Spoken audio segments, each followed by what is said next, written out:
طلع البدر علينا من ثنيات الوداع وجب الشكر علينا ما دعا لله داعي أيها المبعوث فينا جئت بالأمر المطاع جئت شرفت المدینہ مرحبا یا خیر دائی. حبیب کبریا کی عظمتوں سے منحرف ہو کر حبیب کبریا کی عظمتوں سے منحرف ہو کر یہ دعوی مسلمانی ہرگز نہ مانا جائے گا. یہ دعوی مسلمانی ہرگز نہ مانا جائے گا. محترم حضرات، جیسا کہ آپ تمامی حضرات کو معلوم ہے کہ ہم لوگ یہاں پہ ایک اللہ کے ولی کی یاد میں حاضر ہوئے ہیں. احمد پور کی سرزمین میں اللہ کے بہت سے ولی اپنی اپنی خوابگاہ میں آرام فرما ہیں. انہی آفتاب و مہتاب میں ایک عظیم ہستی جسے ہم اور آپ سیدنا شاہ علاء الدین پیر غوری شاہ علیہ الرحمہ کے نام سے یاد کرتے ہیں. تو آج ان کا یوم وصال ہے. اسی یوم وصال کے سلسلے میں ہم اور آپ اپنی محبتوں کا خراج پیش کرنے کے لیے حاضر ہوئے ہیں. میں اپنے گفتگو کا آغاز کرنے سے پہلے بہتر اور مناسب سمجھتا ہوں کہ آئیے سب سے پہلے نبی اکرم شفیع محترم رسول مکرم صبح ازل نور ذات لم یزل باعث تکوین دو عالم فخر آدم و بنی آدم نیر بطحہ تتمہ دورہ یعنی احمد مصطفیٰ محمد مصطفیٰ صلی اللہ تعالی علیہ وسلم کی بارگاہ مقدس میں اپنی غلامی کا ثبوت دیتے ہوئے بلند آواز سے درود پاک کا تحفہ پیش کریں. اللہم صلی علی سیدنا و مولانا محمد و بارک وسلم صلاۃ و سلام علیک یا رسول اللہ یا حبیب اللہ صلی اللہ تعالی علیہ وسلم. جس خاک پہ رکھتے تھے قدم سید عالم جس خاک پہ رکھتے تھے قدم سید عالم اس خاک پہ قربہ دل شیدا ہے ہمارا. اس خاک پہ قربہ دل شیدا ہے ہمارا. ہے اس خاک سے تعمیر مزار شہ کونین ہے اس خاک سے تعمیر مزار شہ کونین معمور اسی خاک سے قبلہ ہے ہمارا. معمور اسی خاک سے قبلہ ہے ہمارا. اے مدعیو خاک کو تم خاک نہ سمجھو. اے مدعیو خاک کو تم خاک نہ سمجھو. اس خاک میں مدفوع شہ بطحہ ہے ہمارا. اس خاک میں مدفوع شہ بطحہ ہے ہمارا. ہم خاک اڑائیں گے جو وہ خاک نہ پائی. آباد رضا جس پہ مدینہ ہے ہمارا. آباد رضا جس پہ مدینہ ہے ہمارا. میں نے قرآن پاک کی جس آیت کریمہ کی تلاوت کی ہے خالق کائنات مالک شخص جہاد اس میں ارشاد فرماتا ہے ان ھذا القرآن یہدی للتی ہی اقوم. اللہ رب العزت نے قرآن پاک اپنے پیارے حبیب صلی اللہ تعالی علیہ وسلم پر نازل فرمائی اور اس کلام میں اللہ رب العزت نے بہت ساری آیت کریمہ ایسی نازل فرمائی جس میں قرآن کی حقانیت، قرآن کی نورانیت، قرآن کی صداقت پر واضح دلیل ملتی ہے. اسی ایک دلیل کو پیش کرتے ہوئے میں نے اپنی گفتگو کا عنوان بنایا ہے ان ھذا القرآن یہدی للتی ہی اقوم. خالق کائنات فرماتا ہے کہ یہ وہ قرآن ہے جو لوگوں کو ہدایت کرتا ہے سب سے سیدھے راستے کی طرف. وَيُبَشِّرُ الْمُؤْمِنِينَ الَّذِينَ يَعْمَلُونَ الصَّالِحَاتِ اور ان مومنین کو خوشخبری سناتا ہے جو نیک کام کرتے ہیں. کیا خوشخبری سناتا ہے؟ ان لہم اجرا کبیرا، کہ اے نیک کام کرنے والوں تمہارے لیے بہت بڑا اجر ہے، بہت بڑا ثواب ہے۔ یہ قرآن پاک کی آیت کریمہ ہے جو قرآن پاک کی عظمت، قرآن پاک کی شان، قرآن پاک کی صداقت، قرآن پاک کی حقانیت کو واضح طور پہ بیان فرماتی ہے۔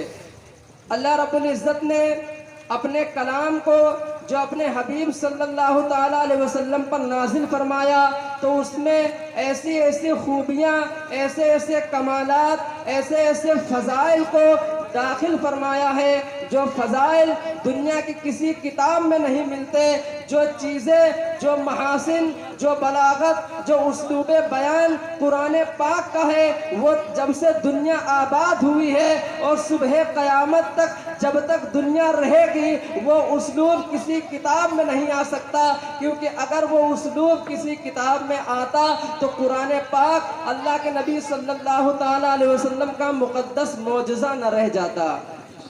اللہ رب العزت نے اسے کیوں ان تمام چیزوں سے پاک نازل فرمایا؟ تو قرآن پاک جب کوئی قاری پڑھتا ہے تو سورہ فاتحہ ختم کرنے کے بعد جب سورہ بقرہ کی تلاوت کرتا ہے تو اس کی پہلی آیت ہے ذالک الکتاب لا ریب فیہ۔ اللہ رب العزت نے سورہ بقرہ کی ابتدائی آیات میں یہ آیت نازل فرمائی۔ یہ آیت کیوں نازل فرمائی؟ کیا وجہ تھی کہ اللہ رب العزت نے جب سورہ بقرہ اپنے حبیب صلی اللہ تعالیٰ علیہ وسلم پر نازل فرمائی تو اس آیت کریمہ کو قرآن پاک کی پہلی آیت کے درجے میں رکھا گیا؟ اس آیت کا معنی ہوتا ہے اس کتاب میں شک و شبہ کی کوئی گنجائش نہیں ہے۔ تو اس کی وجہ یہ تھی تاکہ جب قرآن کا پڑھنے والا، قرآن کی قرات کرنے والا، قرآن کا قاری، قرآن کا حافظ، قرآن کے معنی و مفہوم کو سمجھنے والا، قرآن کا مفسر بک کی ریڈنگ کرنے والا جب کتاب کی ابتدا کرے، جب کتاب کو شروع کرے تو اس کے وہم و گمان میں یہ بات بیٹھ جائے کہ وہ اس کتاب کی ابتدا کرنے جا رہا ہے، وہ اس کتاب کو پڑھنے جا رہا ہے جس کتاب کا ایک ایک حرف سچا ہے اور اس کی شان یہ ہے ذالک الکتاب لا ریب فیہ، یعنی اس کتاب میں شک و شبہ کی کوئی گنجائش نہیں۔ بس اسی پر نہیں بلکہ خالق کائنات نے جب قرآن پاک کو نازل فرمایا تو عرب کی اس سرزمین پہ نازل فرمایا تھا جس سرزمین پہ زبان و بلاغت کو عروج حاصل تھا، وہاں کا بچہ فصیح و بلیغ ہوا کرتا تھا، وہ عربی میں کلام کرنے پر قادر ہوا کرتا تھا، وہاں بڑے بڑے دنگل، بڑے بڑے پروگرام، بڑے بڑے جلسے اسی بات پر ہوتے تھے کہ لوگ بیان کریں گے، لوگ عربی میں اپنی بات پیش کریں گے۔ اس طرح کے ماحول میں جہاں پہ عربی کو بہت بڑا درجہ دیا جا رہا ہو، خالق کائنات نے اسی زبان میں، اسی عربی میں قرآن کو نازل فرمایا اور ایک چیلنج فرمایا وَإِن كُنتُمْ فِي رَيْبٍ مِّمَّا نَزَّلْنَا عَلَىٰ عَبْدِنَا فَأْتُوا بِسُورَةٍ مِّن مِّثْلِهِ، کہ یہ لوگوں جو میں نے کتاب اپنے حبیب پر نازل فرمائی ہے اس کتاب میں اگر تمہیں شک و شبہ کی گنجائش ہے تو اس کے مثل کوئی آیت لے کے آؤ۔ بس اسی پر نہیں بلکہ فرمایا وَادْعُوا شُهَدَاءَكُمْ مِن دُونِ اللَّهِ، کہ اللہ کو چھوڑ کر اپنے مددگار بلا لو، اپنے یاروں کو بلا لو۔ تمہارے یہاں تو کلام کرنے پر لوگ قادر ہیں، تمہارے یہاں عربی جاننے والے لوگ ہیں، تم ان میں سے کسی کو بلا لاؤ۔ لیکن جب سے قرآن نازل ہوا 1450 سال ہو گئے ہیں، آج تک قرآن کے مقابل کوئی ایک آیت ہی نہیں پیش کر پایا۔ اسی وجہ سے امام محمد رضا نے کہا تھا تیرے آگے یوں ہیں دبے لچے فصحا عرب کے بڑے بڑے، تیرے آگے یوں ہیں دبے لچے فصحا عرب کے بڑے بڑے، کوئی جانے منہ میں زباں نہیں بلکہ جسم میں جان نہیں۔ تو یہ قرآن پاک کی دوسری آیت کریمہ ہے جس سے قرآن پاک کا سچا ہونا اور قرآن پاک کا حق ہونا ثابت ہوتا ہے۔ اگر طویل گفتگو کی جائے تو قرآن پاک میں تقریباً کم و بیش 89 یا 90 آیت کریمہ ایسی ہیں جو قرآن پاک کے صداقت پر دلالت کرتی ہیں۔ اللہ رب العزت کہیں فرماتا ہے ذالک الکتاب لا ریب فیہ، کہیں فرماتا ان ھذا القرآن یہدی للتی ہی اقوم ویبشر المؤمنین الذین یعملون الصالحات ان لہم اجرا کبیرا، کہیں فرماتا انا نحن نزلنا الذکر وانا لہ لحافظون۔ اسی طرح آپ جب قرآن کی تلاوت کریں گے تو آپ کو بہت سی آیت کریمہ مل جائیں گے اور بہت سی چیزیں مل جائیں گی جہاں پہ قرآن پاک کی عظمت اور قرآن پاک کی حقانیت واضح طور پر بیان فرمائی۔ میرا عنوان کچھ اور ہے، اس وجہ سے میں اور مزید آیتوں کریمہ پہ روشنی نہیں ڈالوں گا، بلکہ میں اپنے عنوان کی طرف بڑھوں گا کہ یہ کتاب ہے کیسی کتاب۔ یہ کتاب کیسی کتاب ہے جو تقریباً 1450 سال 1500 سال کے آس پاس سے ابھی تک وہ کتاب پرانی نہیں ہوئی۔ دنیا کے تہذیب کا مطالعہ کریں، دنیا کے ثقافت کا مطالعہ کریں، بڑی بڑی سلطنت کا مطالعہ کریں، بڑی بڑی ریاست کا مطالعہ کریں، بڑے بڑے سماج کا مطالعہ کریں تو پتہ چلتا ہے تہذیب کی اگر بہت بڑی زندگی ہوتی ہے تو وہ 100 سال کی ہوا کرتی ہے۔ پہلے جو زمانہ تھا وہ زمانہ بدل گیا، چینج ہو گیا، اس زمانے میں جو چیزیں تھیں وہ سب بدل گئیں، سب چینج ہو گئیں، لیکن قرآن میں کیا خوبی ہے جو ابھی تک اس میں ایک حرف بدلنے کی ضرورت نہیں آئی۔ تو یہی خوبی قرآن کے سچے ہونے کی دلیل بھی ہے، اور اس قرآن کا نازل فرمانے والا خالق کائنات ہے جس نے دنیا کو پیدا بھی کیا اور دنیا کو ختم بھی کرے گا، تو اس نے اس قرآن کو نازل فرمایا۔ اس وجہ سے اس میں صبح قیامت تک نہ کسی حرف کی کمی کی، نہ کسی حرف کو بدلنے کی ضرورت آئے گی، نہ کوئی مفہوم بڑھانے کی ضرورت آئے گی۔ لیکن آج ہمارا حال یہ ہے کہ ہم نے قرآن پاک سے بہت دوری بنا لی ہے۔ ہمارے نزدیک قرآن پاک کا جو مفہوم اللہ کے پیارے نبی صلی اللہ تعالیٰ علیہ وسلم نے پیش کیا تھا، ہم اس سے بہت دور ہیں۔ ہم نے قرآن کو صرف کتاب شفا بنا لی ہے۔ قرآن پاک کی آیت کریمہ یقیناً حق ہے، وَنُنَزِّلُ مِنَ الْقُرْآنِ مَا هُوَ شِفَاءٌ وَرَحْمَةٌ لِّلْمُؤْمِنِينَ۔ اللہ رب العزت فرماتا ہے کہ میں نے اس کتاب کو نازل فرمائی ہے جو مومنین کے لیے رحمت بھی ہے، شفا بھی ہے۔ یہ وجہ ہے، کتاب مبین رحمت بھی ہے، شفا بھی ہے، لیکن سب سے بڑی یہ کتاب انقلاب بھی ہے۔ یہی وہ کتاب مبین ہے جس کو جب صدیق اکبر نے پڑھا تو انہوں نے اسلام کی نشر و اشاعت کی، جس کو جب فاروق اعظم نے پڑھا تو ان کے دل کی دنیا چینج ہو گئی۔ قرآن کتاب کو صحابہ کرام پڑھتے رہے، ان کی دنیا چینج ہوتی رہی۔ آپ کو حضرت عمر رضی اللہ تعالیٰ عنہ کا واقعہ پتا ہوگا کہ حضرت عمر بن خطاب رضی اللہ تعالیٰ عنہ ایمان لانے سے پہلے ان کی حالت کیا تھی؟ وہ اسلام کے بہت دشمن تھے، وہ مسلمانوں سے بہت دور رہا کرتے تھے، لیکن یہ قرآن پاک کی برکت ہے، یہ قرآن پاک کی عظمت ہے کہ جب حضرت عمر بن خطاب اس قرآن کا مطالعہ کرتے ہیں، اس قرآن کے معنی و مفہوم کو پڑھتے ہیں، اس قرآن کی آیتیں جب ان کے ذہن میں جاتی ہیں، ان کے دل میں اثر کرتی ہیں، تو اس عمر کی زندگی بدل جاتی ہے۔ پھر عمر کا عالم یہ ہوتا ہے کہ ان کی صبح و روز قرآن پاک کے مطابق گزرتی ہے۔ پھر ایک وقت وہ آتا ہے کہ قرآن کی تعلیم نے، قرآن کے پیغام نے حضرت عمر کی زندگی بدل دی۔ پھر وہی عمر ہے جو وہی عمر ہے جس کو مکہ میں کوئی نہیں جانتا تھا، جس کو مدینہ میں کوئی نہیں جانتا تھا، لیکن وہی عمر جب قرآن کی خدمت کرتا، صاحب قرآن کی خدمت کرتا ہے، تو حضرت عمر رضی اللہ تعالیٰ عنہ نے 23 لاکھ مربع میل کی سرزمین پر اسلام کی نشر و اشاعت کر کے دنیا کو پیغام دیا تھا کہ یہ لوگوں، اگر تم کو امن و شانتی کے ساتھ زندگی گزارنی ہے تو قرآن کے مطابق زندگی گزارنی پڑے گی۔ اور کہا تھا کہ یہ لوگوں جس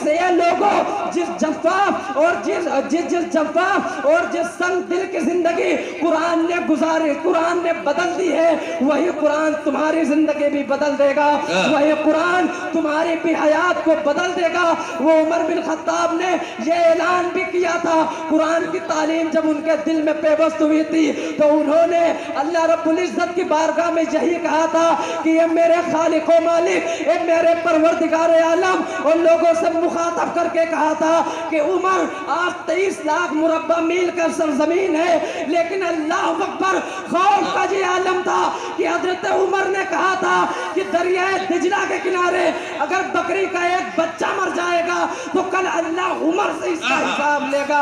یہ فکر کہاں سے پیدا ہوئی تھی، یہ سوچ کہاں سے پیدا ہوئی تھی؟ یہ سوچ اسے قرآن سے پیدا ہوئی تھی، جس قرآن نے کہا تھا وَمَنْ أَحْيَاهَا فَكَأَنَّمَا أَحْيَا النَّاسَ جَمِيعًا، کہ یہ وہ قرآن ہے جس نے پیغام دیا تھا کہ جس نے ایک بندے کی جان بچا لی اس نے پوری انسانیت کو بچا لیا، اور جس نے ایک بندے کو بیجا مار دیا اس نے پوری انسانیت کو۔ نعرہ تکبیر، نعرہ تکبیر، نعرہ رسالت، نعرہ رسالت، نعرہ تکبیر، نعرہ رسالت۔ سبحان اللہ، سبحان اللہ، سبحان اللہ، سبحان اللہ۔ یہ قرآن کی وہ عظمت ہے کہ وہ لوگ جو معاشرے سے بہت دور تھے، جن کے اندر طرح طرح کے جرائم تھے، جو شراب نوشی کے عاشی تھے، جو عورتوں کو زندہ درگور کر دیا کرتے تھے، جو بیواؤں پہ ظلم و زیادتی کرتے تھے، جب قرآن نے ان کی زندگی بدل دی تو اگر ہم قرآن پر عمل کریں تو ہماری زندگی نہیں بدلے گی؟ بے شک، بے شک بدل دے گی، بے شک بدلے گی۔ لیکن اگر قرآن پر عمل کریں، قرآن پہ عمل کیسے کریں گے؟ جب قرآن کو پڑھیں گے۔ اور قرآن کو کیسے پڑھیں گے؟ تلاوت تو سب کرتے ہیں، دنیا میں قرآن کی جتنی تلاوت ہوتی ہے کسی کتاب کی اتنی ریڈنگ نہیں ہوتی، کوئی کتاب اتنی نہیں پڑھی جاتی جتنا قرآن پڑھا جاتا، لیکن قرآن کو سمجھنے والے بہت کم ہیں،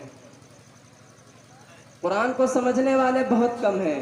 اگر قرآن کو سمجھنے والے ہوں گے تو زندگی صحابہ کی طرح ہوگی، تو زندگی تابعین کی طرح، تو زندگی تبع تابعین کی طرح ہوگی۔ تو میں آپ سے کہوں گا کہ قرآن کو پڑھو بھی، قرآن کو سمجھو بھی، قرآن کو پڑھنا بھی عبادت ہے، اور اس کو سمجھ کر اس پر عمل کرنا یہ اس سے بڑی عبادت ہے۔ بے شک، سبحان اللہ۔ تو میں نے تو ایک مثال دی حضرت عمر رضی اللہ تعالیٰ عنہ کی کہ قرآن کریم نے کس طرح ان کی زندگی کو بدل دیا، اور کس طرح قرآن نے ان کے اندر ایک انقلاب، ایک جذبہ، ایک سوچ پیدا کی۔ اسی طرح اگر مطالعہ کرتے جائیں تو ہمیں پتہ چلتا ہے کہ صحابہ کرام میں بہت ساری ایسی ہستیاں ہیں جن کی زندگی پہلے کچھ اور ہوا کرتی تھی، لیکن جب قرآن سے وہ وابستہ ہوئے، قرآن سے اپنے آپ کو جوڑا، صاحب قرآن سے اپنے آپ کو جوڑا اور قرآن کی تعلیمات پر عمل کیا، تو وہی لوگ جو معاشرے میں بہت کمتر سمجھے جاتے تھے، بہت نیچے سمجھے جاتے تھے، ان کا مقام بہت بلند ہو گیا۔ حضرت عثمان بن عفان رضی اللہ تعالیٰ عنہ نے قرآن کی وجہ سے پوری دنیا میں اور ہر طرف اسلام کی نشر و اشاعت کی، اور ایک حکمران عادل کے طور پہ پہچانے گئے۔ اسی طرح جب خلافت راشدہ کا مطالعہ کریں گے تو خلافت راشدہ پوری قرآن کے مطابق تھی۔ چلو میں آپ کو دور لے کے چلتا ہوں، خلافت راشدہ گزر جاتی ہے، اس کے بعد زمانہ بہت بدل جاتا ہے۔ صحابہ کرام کا جو زمانہ تھا جیسے جیسے دور ہوتا گیا، نئے نئے فتنے پیدا ہوتے گئے، نئے نئے تباہیاں پیدا ہوتی گئی، لیکن اللہ رب العزت نے کچھ زمانے کے بعد ایک اپنے نیک بندے کو پیدا کیا۔ اس بندے کا نام عمر بن عبد العزیز تھا۔ وہی عمر بن عبد العزیز جو بہت عظیم ترین ہستی تھی، جس کی زندگی بہت ہی زیادہ جس کی زندگی بہت ہی عظیم ترین زندگی تھی. وہ ایک شہزادہ تھا. وہ جب چلتا تھا تو 40 خچر پہ اس کے کپڑے چلتے تھے. لیکن حضرت عمر بن عبدالعزیز جب تقریباً 101 ہجری میں وہ سلطنت بنو امیہ پہ وراجمان ہوتے ہیں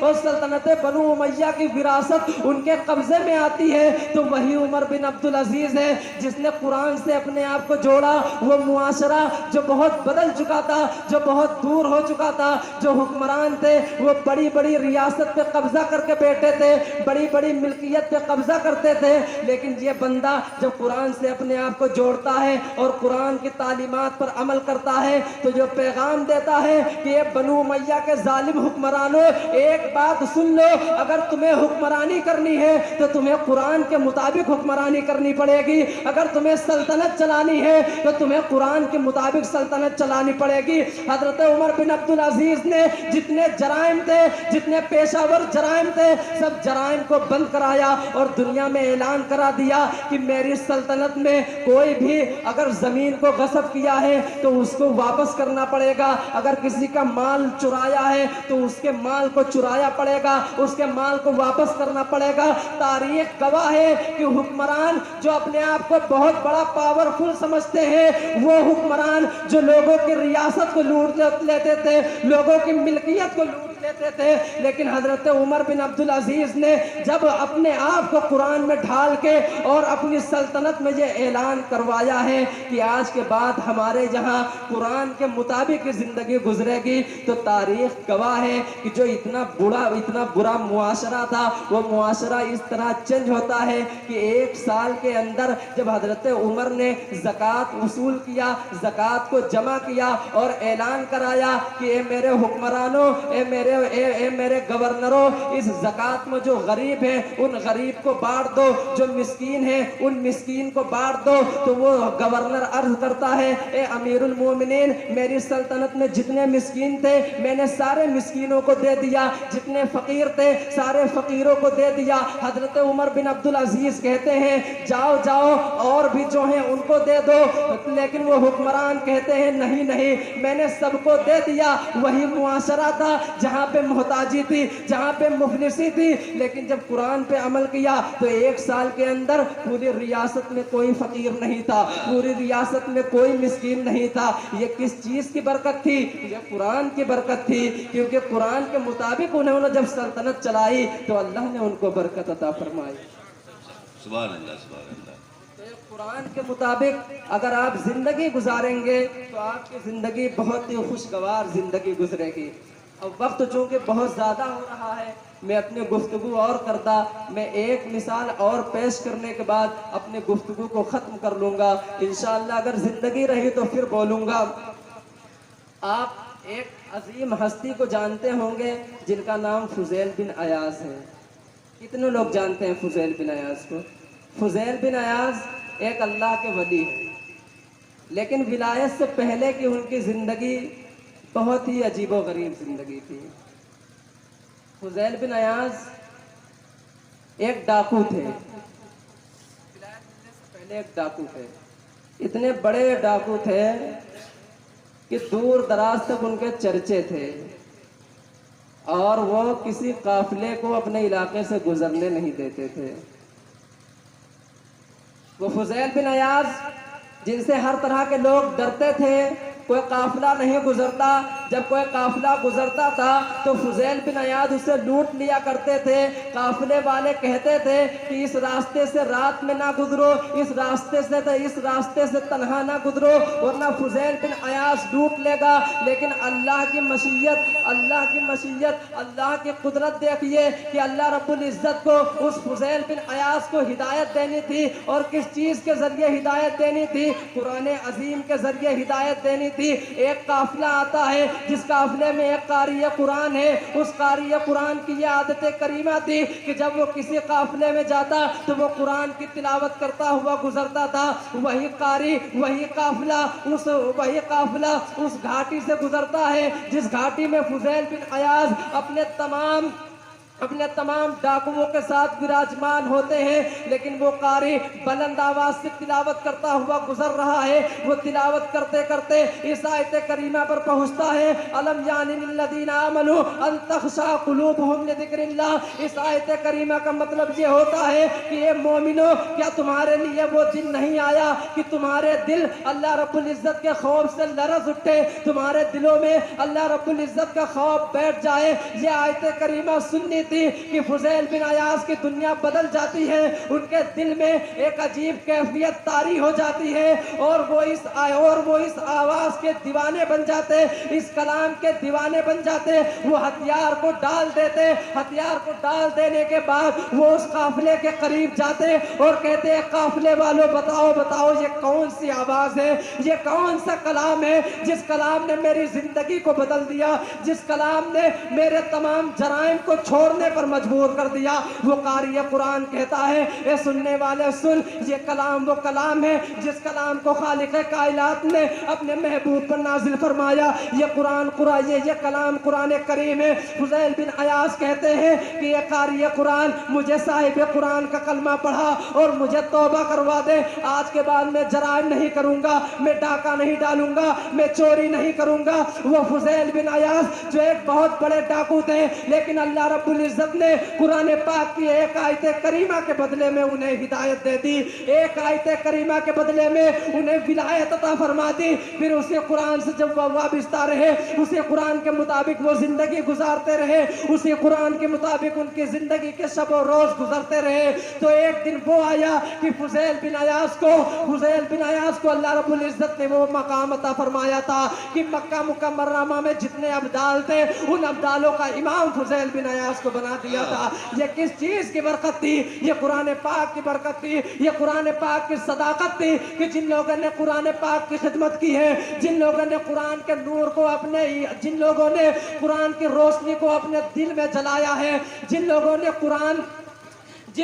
قرآن کو مشعل راہ بنایا ہے، ان کو اللہ رب العزت نے ہدایت دی ہے، اللہ رب العزت نے ان کو مقام عطا فرمایا ہے۔ تو احمد پور کے لوگوں، اگر ہم اور آپ قرآن کے مطابق عمل کریں گے، قرآن کے معنی مفہوم کو سمجھیں گے، قرآن کی آیت میں خشیت اپنے آپ پہ طاری کریں گے، تو وہ جس خالق کائنات نے حضرت عمر کو ہدایت دی تھی، جس خالق کائنات نے فضیل بن عیاض کو ہدایت دی ہے، جس خالق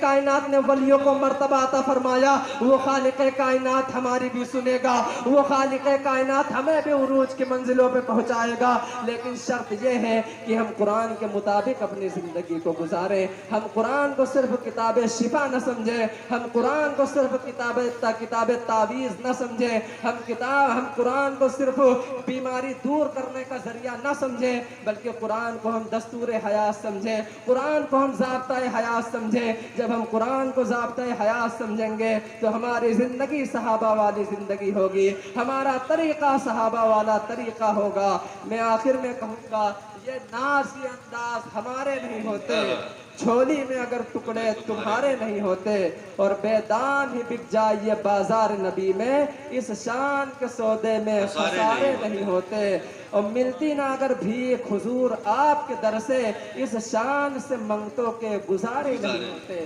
اس شان سے منگتوں کے گزارے نہیں ہوتے۔ اللہ رب العزت کی بارگاہ میں دعا ہے کہ اگر بولنے میں کسی بھی قسم کی غلطی ہوئی ہو، خامی ہوئی ہو، تو خالق کائنات معاف فرمائے، اور ہمیں اور آپ کو قرآن کی تعلیمات پر عمل کرنے کی توفیق و رفیق عطا فرمائے، اور قرآن کے مطابق ہمیں زندگی گزارنے کی توفیق عطا فرمائے۔ اللہ رب العزت ارشاد فرماتا ہے، یا ایھا الذین آمنوا قوا انفسکم واہلیکم نارا وقودھا الناس والحجارہ، کہ اے لوگوں، اپنے آپ کو اس آگ سے بچاؤ جس آگ کا ایندھن آگ ہے اور پتھر ہے، اور ساتھ ساتھ اپنے گھر اور اپنے خاندان والوں کو بھی بچاؤ۔